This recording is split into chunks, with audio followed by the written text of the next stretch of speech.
الحمد لله نحمده ونستعينه ونستغفره ونؤمن به ونتوكل عليه ونعوذ بالله من شرور أنفسنا ومن سيئات أعمالنا من يهده الله فلا مضل له ومن يضلله فلا هادي له ونشهد أن لا إله إلا الله وحده لا شريك له ونشهد أن سيدنا ومولانا محمدا عبده ورسوله فصلى الله عليه وسلم تسليما كثيرا كثيرا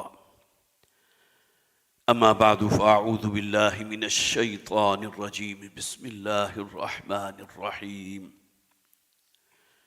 قالت الأعراب آمنا قل لم تؤمنوا ولكن قولوا أسلمنا ولما يدخل الإيمان في قلوبكم وإن تطيعوا الله ورسوله لا يلدكم من أعمالكم شيئا إن الله غفور رحيم إنما المؤمنون الذين آمنوا بالله ورسوله ثم لم يرتابوا وجاهدوا بأموالهم وأنفسهم في سبيل الله أولئك هم الصادقون قل أتعلمون الله بدينكم والله يعلم ما في السماوات وما في الأرض والله بكل شيء عليم يمنون عليك أن أسلموا قل لا تمنوا علي إسلامكم بل الله يمن عليكم أن هداكم للإيمان إن كنتم صادقين إن الله يعلم غيب السماوات والأرض والله بصير بما تعملون صدق الله العظيم رب اشرح لي صدري ويسر لي أمري واحلل عقدة من لساني يفقهوا قولي اللهم ألهمنا رشدنا وأعصمنا من شرور أنفسنا آمین یا رب العالمین۔ حضرات گزشتہ غالباً 4 جمعوں کے خطبات میں سورہ حجرات ہمارے زیر درس ہے اور آج اس سورہ مبارکہ کی آخری 5 آیات میں نے آپ کے سامنے تلاوت کی ہیں، اور امید ہے کہ آج ہی کے اس خطاب کے ساتھ ہی سورہ مبارکہ پر جو درس ہے اس کی تکمیل ہو جائے گی، اور اس کے بعد جو اصل موضوع ہے آج کی آیات کا کہ ایمان کہتے کسے ہیں، ایمان لغت میں، اصطلاح میں اس کی ڈیفینیشن کیا ہے، پھر ایمان کا عمل کے ساتھ کیا تعلق ہے، ایمان کا جہاد کے ساتھ کیا تعلق ہے، ایمان کا اس کے باطن کے ساتھ امن، چین، سکون، اس کے ساتھ ایمان کا کیا تعلق ہے۔ پھر ایک ایمان وہ ہے جسے ہم قانونی ایمان یا اسلام کہتے ہیں، دوسرے حقیقی ایمان جس کی بنیاد پر آخرت میں فیصلے ہوں گے۔ یہ موضوع وہ ہے کہ اس پر انشاءاللہ اگلی مرتبہ جب موقع ملے گا تو آپ حضرات سے گفتگو ہوگی انشاءاللہ۔ اب آئیے ان آیات کی طرف جس کی میں نے ابھی آپ کے سامنے تلاوت کی ہے۔ واقعہ یہ ہے کہ یہ بڑا یونیک مقام ہے اس اعتبار سے کہ ایک آیت میں واضح کیا گیا کہ اسلام کیا ہے اور ایمان کیا ہے، بلکہ ان دونوں کو ایک دوسرے کے مد مقابل رکھا گیا ہے۔ ترجمہ میں نے پچھلی مرتبہ بھی سنا دیا تھا آپ کو اس آیہ مبارکہ کا، قالت الاعراب آمنا، یہ بدو کہتے ہیں ہم ایمان لے آئے۔ قل، اے نبی آپ ان سے کہہ دیجئے، لم تؤمنوا، تم ہرگز ایمان نہیں لائے ہو، ولکن قولوا اسلمنا، بلکہ یوں کہو کہ ہم نے اطاعت قبول کر لی ہے،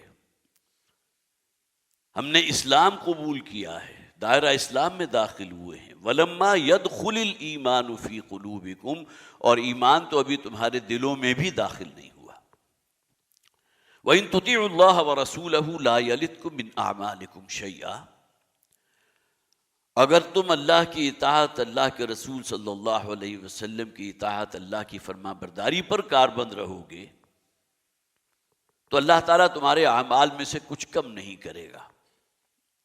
میں نے پچھلی مرتبہ عرض کیا تھا کہ یہاں اصلاً مراد یہ ہے کہ اللہ تعالیٰ وہ ایمان پیدا فرما دے گا جس کی بنیاد پر تمہارے اعمال اللہ کے ہاں مقبول ہوں گے، قبول ہو جائیں گے۔ وَإِن تُطِيعُوا اللَّهَ وَرَسُولَهُ لَا يَلِتْكُم مِّنْ أَعْمَالِكُمْ شَيْئًا إِنَّ اللَّهَ غَفُورٌ رَحِيمٌ، یقینا اللہ تعالیٰ غفور ہے، کمال رحمت والا۔ اگلی 4 آیات کا بھی ترجمہ کر لیجئے۔ إِنَّمَا الْمُؤْمِنُونَ الَّذِينَ آمَنُوا بِاللَّهِ وَرَسُولِهِ۔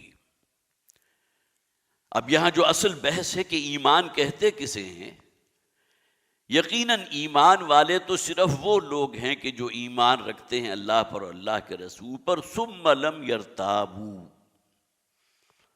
اب گویا کہ اس آیت کے پس منظر میں ہمیں اپنے باطن کو کھنگالنا چاہیے اور پھر اس میں کسی قسم کا کوئی شک نہیں کرتے۔ انسان کے اندر اگر یقین والا ایمان ہوگا تو اس کے اعمال جو ہیں اس ایمان کی مطابقت سے ہوں گے، اس رنگ میں رنگے ہوئے ہوں گے۔ ثم لم يرتابوا وجاہدوا باموالہم وانفسہم فی سبیل اللہ، اور وہ جہاد کرتے ہیں اپنے مالوں کے ساتھ بھی اور اپنے جانوں کے ساتھ بھی اللہ کی راہ میں۔ اولئک ھم الصادقون، صرف یہی وہ لوگ ہیں کہ جو سچے ہیں۔ قل اتعلمون اللہ بدینکم، اے نبی انہیں کہہ دیجئے کہ کیا تم اللہ کو اپنے اس دین اسلام کیا کوئی جتانا چاہتے ہو، اسے پڑھانا چاہتے ہو؟ واللہ یعلم ما فی السماوات و ما فی الارض، تمہارے دل میں ایمان ہے یا نہیں اللہ کو سب معلوم ہے۔ اللہ تو اس زمین و آسمان، اس کائنات کی ہر شے سے واقف ہے۔ واللہ بکل شیء علیم، اور اللہ تعالیٰ ہر شے کا علم رکھنے والا ہے۔ یمنون علیک ان اسلموا، اے نبی صلی اللہ علیہ وسلم یہ آپ پر احسان دھر رہے ہیں اپنے اسلام کا۔ قل لا تمنوا علی اسلامکم، اے نبی انہیں کہہ دیجئے ہرگز مجھ پر کوئی احسان مت دھرو اپنے اسلام قبول کرنے کا، بل اللہ یمن علیکم ان ہداکم للایمان، بلکہ اصلاً تو یہ اللہ کا احسان ہے کہ اس نے تمہیں ہدایت دی، ایمان کی طرف لے آیا۔ ان کنتم صادقین، اگر واقعہ تم سچے ہو۔ ان اللہ یعلم غیب السماوات والارض، یقین اللہ تعالیٰ کو علم ہے اس زمین و آسمان کی، اس کائنات کی ہر چھپی شے کا۔ ظاہری شے جو ہے وہ تو اللہ کے علم میں ہے ہی ہے، لیکن وہ شے جو تمہاری نگاہوں سے اوجھل ہے، اس پوری ملکوت السماوات، اس کائنات کے اندر جو کچھ بھی ہے وہ اللہ کے علم میں ہے۔ واللہ بصیر بما تعملون، اور اللہ تعالیٰ تمہارے ایک ایک عمل کو دیکھ رہا ہے۔ یہ آخری 5 آیات کا ترجمہ میں نے آپ کے سامنے رکھا۔ سب سے پہلے تو ذرا یہ بات ہم سمجھنے کی کوشش کرتے ہیں کہ ایمان اور اسلام میں نسبت کیا ہے۔ اس لیے کہ جو آیت میں نے آپ کو پڑھ کر سنا اس میں بادیہ نشین جو بدو ہیں، جو دیہات کے علاقے سے آتے تھے نبی اکرم صلی اللہ علیہ وسلم کے پاس اور اپنی اطاعت قبول کرتے تھے، اسلام کا جو اظہار کرتے تھے، جبکہ ان کے دل میں وہ ایمان نہیں ہوتا تھا۔ وہ اسلام اس لیے قبول کرتے تھے کہ اب نبی اکرم صلی اللہ علیہ وسلم کو اس درجے غلبہ حاصل ہو چکا تھا جزیرہ نما عرب پر، اور خاص طور پر سورہ نصر اگر آپ کی نگاہوں کے سامنے ہو، اذا جاء نصر اللہ والفتح وَرَأَيْتَ النَّاسَ يَدْخُلُونَ فِي دِينِ اللَّهِ أَفْوَاجًا، اس لیے کہ لوگوں کا مشاہدہ تھا کہ اب گویا کہ قبیلہ در قبیلہ لوگ جو ہے فوج در فوج دین اسلام میں داخل ہو رہے ہیں۔ تو کیا ان لوگوں کا ایمان جو اب قبول کر رہے ہیں، جبکہ اللہ تعالیٰ اپنے رسول صلی اللہ علیہ وسلم کو غالب ایک غلبہ عطا فرما چکا ہے، تو کیا ان لوگوں کا ایمان اس درجے کا ہے جو اولین دور پہ ایمان لے کر آئے تھے؟ سورہ حدید میں اس بات کو بیان کیا گیا کہ وہ لوگ کہ جو پہلے ایمان لائے اور انہوں نے انفاق کیا، وہ اپنے درجات میں کہیں بلند ہیں ان لوگوں سے جو بعد میں ایمان لے کر آئے۔ تو یہ اسلام اور ایمان میں جو نسبت ہے اس کو سمجھنے کی کوشش کیجئے کہ ہم مسلمان ہیں اس بنیاد پر کہ ہم مسلمان گھرانے میں پیدا ہوئے ہیں۔ اسلام ایک وسیع اصطلاح ہے۔ اس وقت اس کرۂ ارضی پر اگر 8 ارب انسان ہیں تو اس میں تقریباً 2.25 ارب وہ ہیں کہ جو اپنے آپ کو مسلمان کہتے ہیں۔ تو گویا کہ اسلام جو ہے وہ ایک عمومی درجہ رکھتا ہے، اسلام کی اصطلاح عام ہے جبکہ ایمان خاص ہے۔ اس کے معنی کیا ہوئے کہ ہر مومن تو لازماً مسلم ہوگا، اس لیے کہ اسلام کا تو دائرہ کینوس بہت وسیع ہے نا۔ اب جس شخص کے دل میں حقیقی ایمان موجود ہے وہ اسلام کے شیلٹر میں تو آلریڈی موجود ہے۔ ہاں، اسے ایک امتیاز حاصل ہو گیا اس بنیاد پر کہ اب اس کے دل کے اندر وہ ایمان کی شمع بھی روشن ہو چکی ہے، وہ یقین قلبی والا ایمان بھی روشن ہو چکا۔ وہ جو ایمان مفصل اور ایمان مجمل کے الفاظ ہیں، پہلے تو یہ باقاعدہ یاد کرایا جاتے تھا اپنے اولاد کو، لیکن اب یہ چیزیں چونکہ ہماری پرائرٹیز میں نہیں رہی، لہٰذا یہ چیزیں جو ہیں نگاہوں سے اوجھل ہو گئی۔ ایمان مجمل کیا ہے؟ آمنت باللہ کما ہوا باسمائہ وصفاتہ وقبلت جمیع احکامہ اقرار باللسان وتصدیق بالقلب۔ میں ایمان رکھتا ہوں اللہ پر جیسا کہ وہ اپنے اسماء و صفات میں ہے، اور میری یہ گواہی، یہ قولی شہادت جو ہے اس کی ایک ڈائمنشن ہے زبان سے شہادت، اشہد ان لا الہ الا اللہ واشہد ان محمد رسول اللہ، وتصدیق بالقلب، اور اصل سے جو مطلوب ہے وہ دل میں گہرا اترا ہوا ایمان ہے۔ تو معلوم ہوا بالکل اسی طرح جس طرح نبوت عام ہے، بئی معنی کہ نبیوں کی تعداد بہت ہے، 1,24,000 کی تعداد بعض روایات میں موجود ہے، لیکن رسالت خاص ہے۔ اس کے معنی کیا ہوا کہ ہر رسول تو لازماً نبی ہے، گویا کہ یہ جو رسالت والا کیڈر ہے اس میں نبوت بھی شامل ہے اور رسالت بھی ہے۔ ان اللہ اصطفیٰ من المؤمنین انفسہم، ان اللہ اصطفیٰ، اللہ تعالیٰ جو ہے وہ اللہ یصطفی من الملائکۃ رسلا ومن الناس، اللہ تعالیٰ انسانوں میں سے بھی اپنے بندوں کو چن لیتا ہے، گویا کہ وہ جو ایک نبوت کا عام کیڈر ہے اس میں سے رسولوں کو منتخب کر لیتا ہے۔ تو رسالت خاص ہوئی اور نبوت عام ہو گئی۔ یہی معاملہ نوٹ کیجئے کہ اگلی آیت کے اندر چونکہ جہاد کا ذکر بھی آئے گا تو جہاد کی اصطلاح عام ہے۔ کوئی شخص صرف اپنے نفس کے ساتھ مجاہدہ کر رہا ہے، اللہ کے مطیع فرمان دینے کے لیے کوشش کر رہا ہے، یہ بھی جہاد ہے، یہ اس کی پہلی سیڑھی ہے، پہلا قدم ہے۔ اور ایک وہ شخص ہے کہ جو اپنی جان ہتھیلی پر رکھ کر میدان جنگ میں وہ جو مارکا ہے حق و باطل کا، اس میں اپنی جان کا نذرانہ پیش کرنے کو تیار ہے۔ اس کے لیے قرآن حکیم میں الگ سے اصطلاح موجود ہے، قتال۔ تو گویا کہ اگر جہاد کو لیں گے تو جہاد عام ہے اور قتال خاص ہو گیا۔ یہی معاملہ جو ہے اسلام ایک عمومی اصطلاح ہے جس کا تعلق صرف اس دنیا میں کسی شخص کا لیگل ایک سٹیٹس جو ہے اس کو متعین کرنا ہے، اور اس کی بنیاد کلمہ شہادت پر ہے۔ نماز کا تارک اگر ہے، اگر تو کوئی شخص جو ہے نماز کا انکار کر دے تو وہ دائرہ اسلام سے باہر کر دیا جائے گا، اس لیے کہ جو بنیادی جسے آپ کہیے مراسم عبودیت، اس میں سے کسی کا انکار کر دینا، ایک ہے کسی شخص کا اس پر عمل نہ کرنا۔ لہذا اگر وہ نماز نہیں پڑھتا تو قانونی تشخص کے اوپر کہیں کوئی آنچ نہیں آئے گی، وہ مسلمان کہلائے گا، لیکن یہ کہ اللہ کے ہاں اس کی کیا پرسش ہوگی، کیا محاسبہ ہوگا، اس کا تعلق جو ہے اس کے دل کے یقین والے ایمان کے ساتھ ہے۔ اب آئیے ہم پڑھتے ہیں، انما المؤمنون الذین آمنوا باللہ ورسولہ۔ مومن تو صرف وہ ہے کہ جو ایمان رکھتے ہیں اللہ پر اور اللہ کے رسول پر، ثم لم یرتابوا، اور پھر کسی شک و شبہ میں مبتلا نہیں ہوتے۔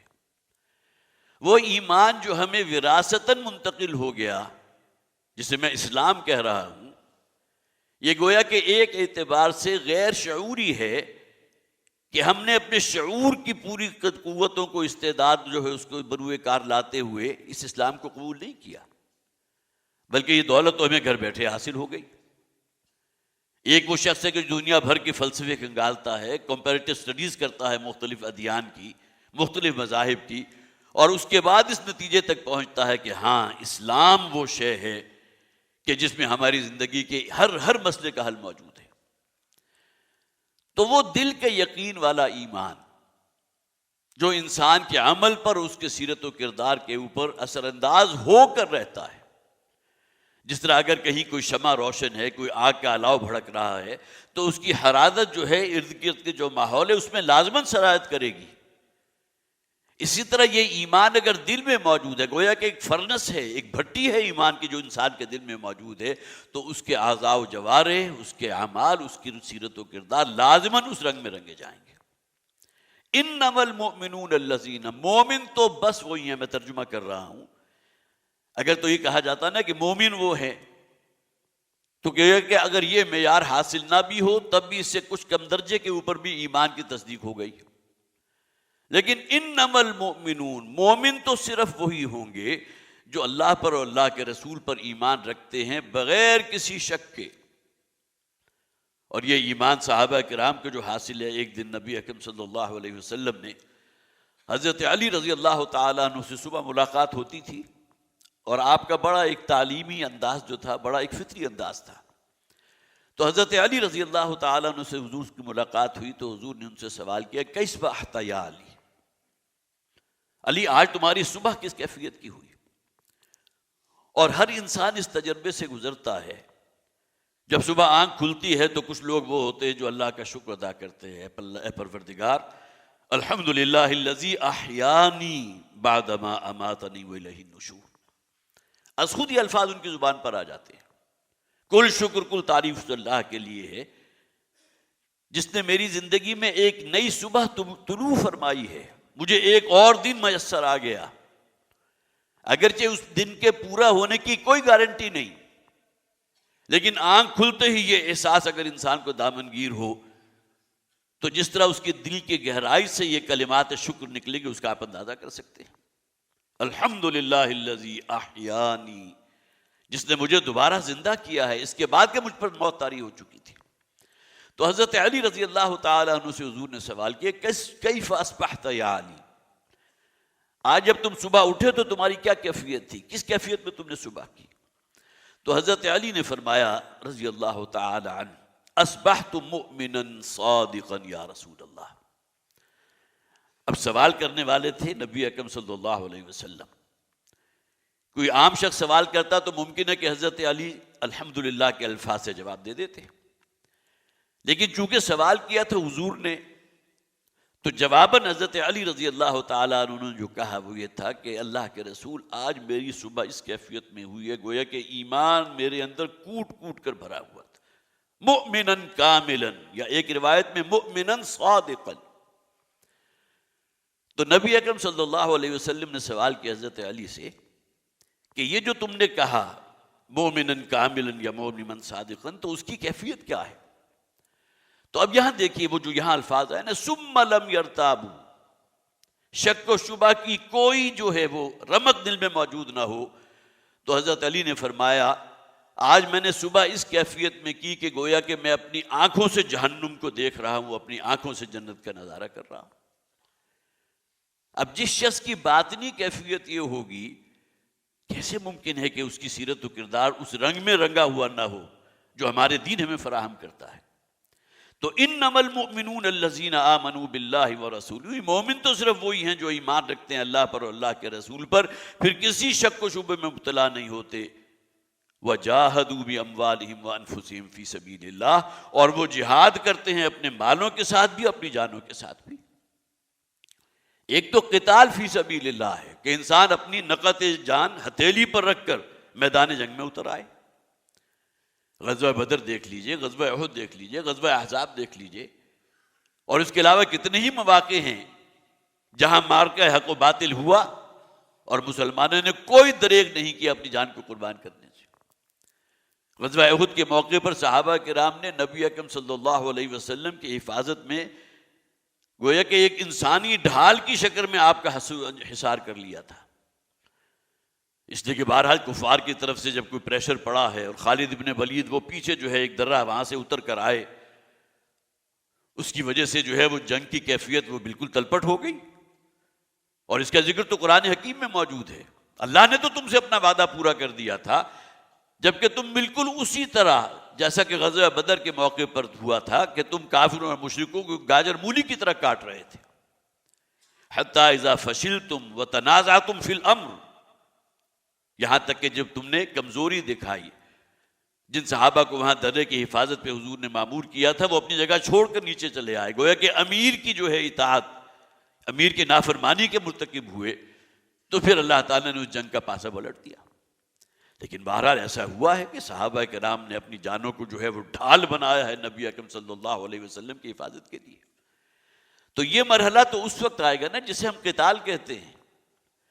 لیکن جاہدوا باموالہم وانفسہم فی سبیل اللہ، یہاں گویا کہ وہ جو سیڑھی ہے جس کی بلند ترین منزل ہے قتال، مسلح تصادم، اور اس میں اب آہستہ آہستہ آپ اوپر چڑھ رہے ہیں، قدم بقدم آگے جا رہے ہیں. سب سے پہلے اپنے نفس کے ساتھ ایک مجاہدہ ہے، کشمکش ہے، اسے اللہ کا مطیع فرمان بنانا ہے.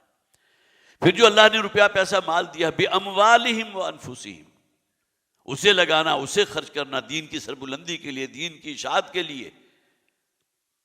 کتنے ہی مواقع نبی اکرم صلی اللہ علیہ وسلم کی زندگی میں آیا، صحابہ کرام نے جو ایثار کیا. غزوہ تبوک کے موقع پر حضرت ابوبکر صدیق رضی اللہ تعالیٰ عنہ، یہ تمام باتیں آپ کے علم میں ہیں، صرف ایک یاد دہانی کے درجے میں، جو کچھ گھر میں تھا لا کر نبی اکرم صلی اللہ علیہ وسلم کے قدموں میں ڈھیر کیا یا نہیں کیا. اور حضور نے جب سوال کیا تو حضرت ابوبکر نے کیا فرمایا؟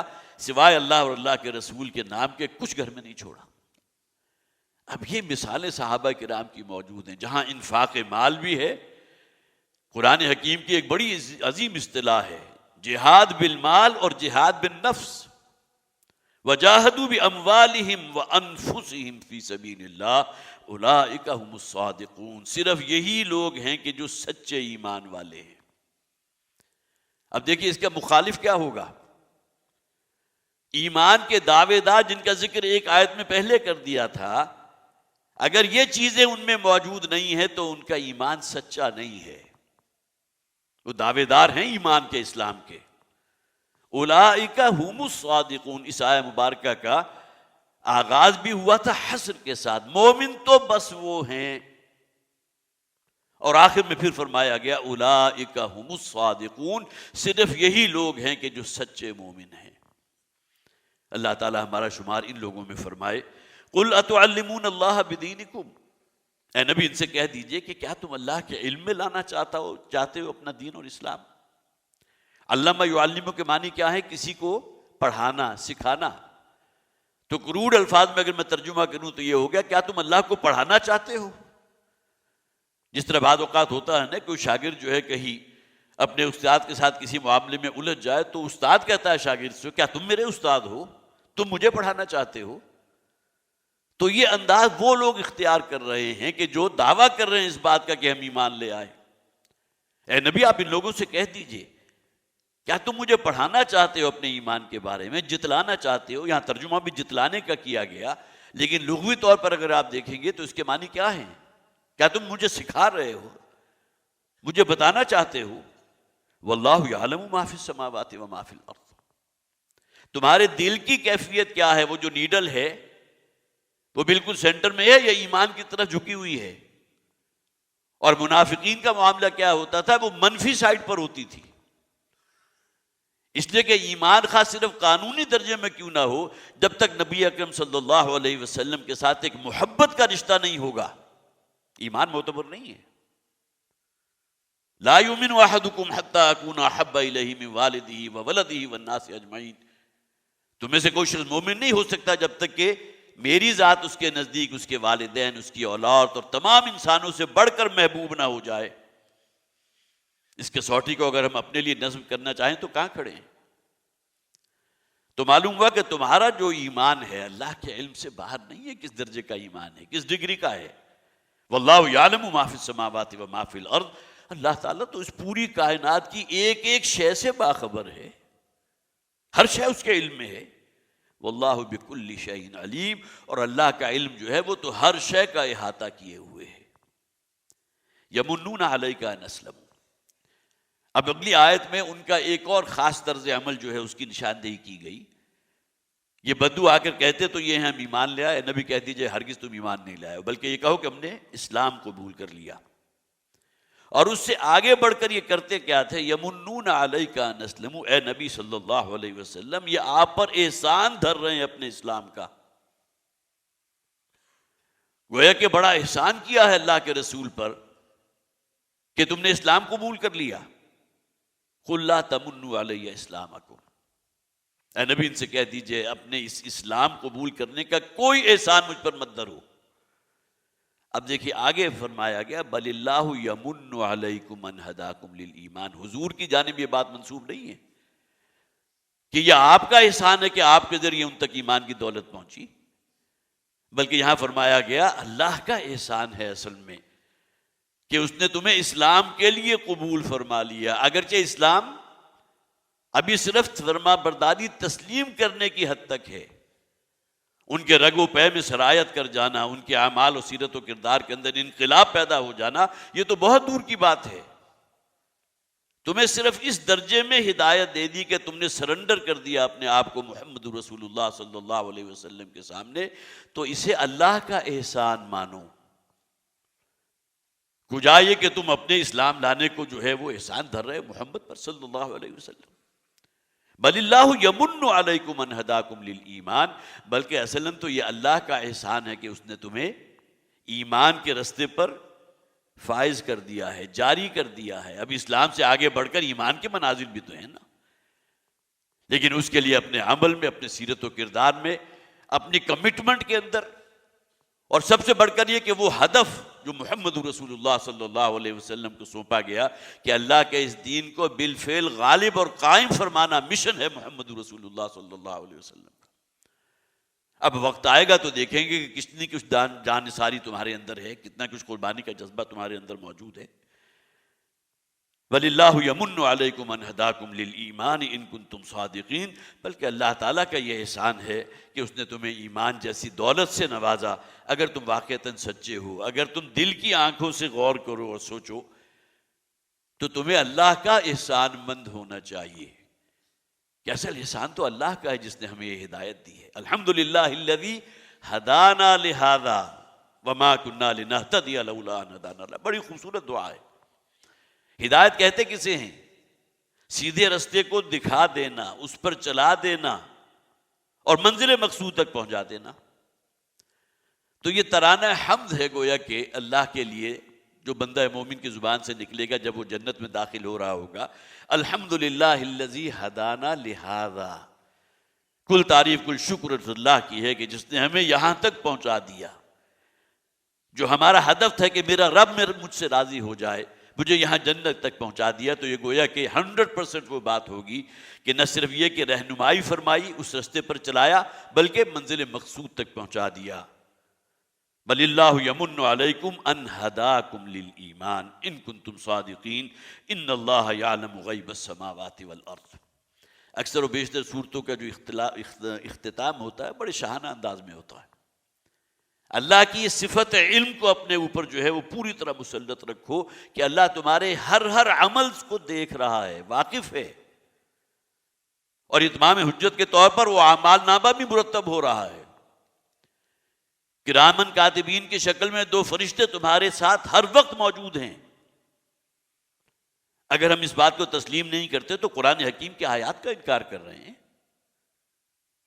یہ الگ بات ہے کہ ہمیں وہ یقین والا ایمان حاصل نہیں ہے جو اصل موضوع ہے۔ انما المؤمنون الذین آمنوا باللہ ورسولہ ثم لم یرتابوا، دل میں کوئی شک و شبہ، کوئی گرہ موجود نہ ہو۔ تو ان اللہ یعلم غیب السماوات والارض، یقین اللہ کو علم ہے، اللہ جانتا ہے زمین و آسمان کے تمام بھیدوں کو، تمام رازوں کو۔ ہماری سائنس تو ابھی بڑی جستجو کر رہی ہے نا کہ کون سا بیلنس ہے کہ جس نے ان گلیکسیز کو، ان بڑے بڑے کروں کو، زمین سے لاکھوں گنا بڑے کرے اپنے اپنے مدار میں تیر رہے ہیں، یہ کہاں سے بیلنسنگ فورس آ گئی اور کس تیز رفتاری کے ساتھ تیر رہے ہیں؟ سورج فرض کیجئے کروڑوں سال سے اسی طرح جو ہے وہ دہک رہا ہے، ہماری زمین اس کے گرد جو ہے گردش کر رہی ہے، وہ فورس کہاں سے آ گئی؟ یہ ساری مسٹریز ہیں کہ جو آج ہمارے بس میں نہیں، ہم نہیں جانتے، سوائے اس کے کہ ایک ایسی ایبسولوٹ کنٹرولر جس نے اس پوری کائنات کو اپنے اس اقتدار اور اپنے جو ہے وہ کنٹرول میں لے رکھا ہے، جب تک اس ہستی کو ہم تسلیم نہیں کرتے یہ گتھیاں تو ہم نہیں سلجھا سکتے۔ جو بھی پوشیدہ خزانے ہیں اس پوری کائنات کے، جو ابھی تمہارے حیطہ علمی سے بہت دور ہیں، اللہ کے علم میں ہے۔ ان اللہ یعلم غیب السماوات والارض۔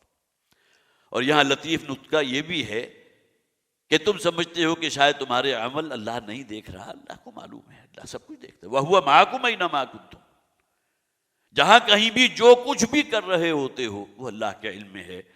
واللہ بصیر بما تعملون. اور دیکھیے آگے پھر جسے آپ کا یہ نا سٹیمپ کر دیا گیا، اور اللہ تو خود دیکھ رہا ہے تمہارے ایک ایک عمل کو. اب اس سے بڑھ کر گواہی کوئی ہو سکتی ہے کہ اللہ گواہ ہے ہمارے کرتوتوں پر، ہمارے اعمال پر. جس شخص نے بھی نیکی کمائی ہے اور اس راستے میں قربانی دی ہے، لوگوں کی مخالفتیں برداشت کی ہیں، جنہیں اس راستے میں ایذا پہنچائی گئی ہے، کیا اللہ بے خبر ہوگا ان سے؟ اللہ تعالیٰ کو سب معلوم ہے. بصیر بما تعملون. اللہ تو دیکھ رہا ہے جو کچھ تم کرتے ہو، تمہارا ایک ایک عمل اللہ کی نگاہ میں ہے. تو یہاں وہ 5 آیات جن کا آج میں نے آپ کے سامنے جو ہے ان کی تلاوت کی تھی، ان کا ترجمہ مکمل ہوا ہے، ترجمانی. انشاءاللہ اگلی مرتبہ جو ہے حقیقت و ماہیت ایمان کے موضوع پر گفتگو ہوگی.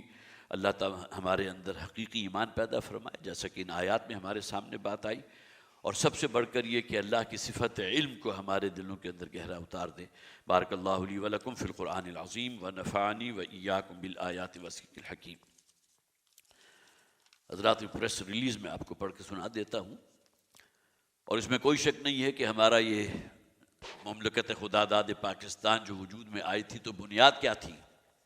پاکستان کا مطلب کیا؟ لا الہ الا اللہ. اور آج ہمارے ہاں ایسے دانشور موجود ہیں کہ جو اس بنیاد ہی کا انکار کر رہے ہیں، جسے آپ کہہ سکتے ہیں کہ پوری فضا جو ہے وہ گونج اٹھی تھی اس نعرے سے. لیکن کہ انکار کرنے والوں کو تو کوئی دلیل نہیں چاہیے نا. وہ بعض ایسی چیزیں جو قائد اعظم رحمۃ اللہ علیہ کی جو ہے بعض تقاریر کے اندر ایسی آئی ہیں، ان کو جو ہے ہدف بنیاد کر، اور وہ تمام باتیں کہ جو بڑے وسیع پیمانے پر مختلف اوقات میں قائد اعظم رحمۃ اللہ علیہ نے کہی، ان تمام کی نفی کرتے ہیں. یہی موضوع ہے آج کا کہ قائد اعظم نے قرآن پاک کو پاکستان کا آئین قرار دیا تھا. یہ الفاظ ہیں. یہ بات امیر تنظیم اسلامی شیخ شجاع الدین صاحب نے قائد اعظم کے یوم ولادت کی مناسبت سے اپنے خصوصی پیغام میں کہی. انہوں نے کہا کہ بانی پاکستان کو خراج تحسین پیش کرنے کا بہترین طریقہ یہ ہے کہ ان کے اقوال پر سنجیدگی اور خلوص سے عمل کیا جائے. وہ پاکستان میں اسلامی نظام کے قیام کی اتنی شدت سے قائل تھے کہ انہوں نے ان لوگوں کو شرپسند قرار دیا تھا جو ایسی افواہیں پھیلا رہے ہیں کہ پاکستان میں شریعت محمدی کا نفاذ نہیں ہوگا. انہوں نے بستر مرگ پر یہ ایمان افروز جملہ کہا تھا، اور یہ جو ہے جو راوی جنہوں نے اس جملے کو نقل کیا ہے ڈاکٹر امیر الدین صاحب، انہوں نے اپنی جو کتاب لکھی تھی اس میں اس کو نقل کیا ہے. اور یہ الفاظ ہیں قائد اعظم کے: میرا ایمان ہے کہ یہ رسول اللہ صلی اللہ علیہ وسلم کا روحانی فیض ہے کہ پاکستان وجود میں آ گیا. الفاظ نوٹ کیجئے.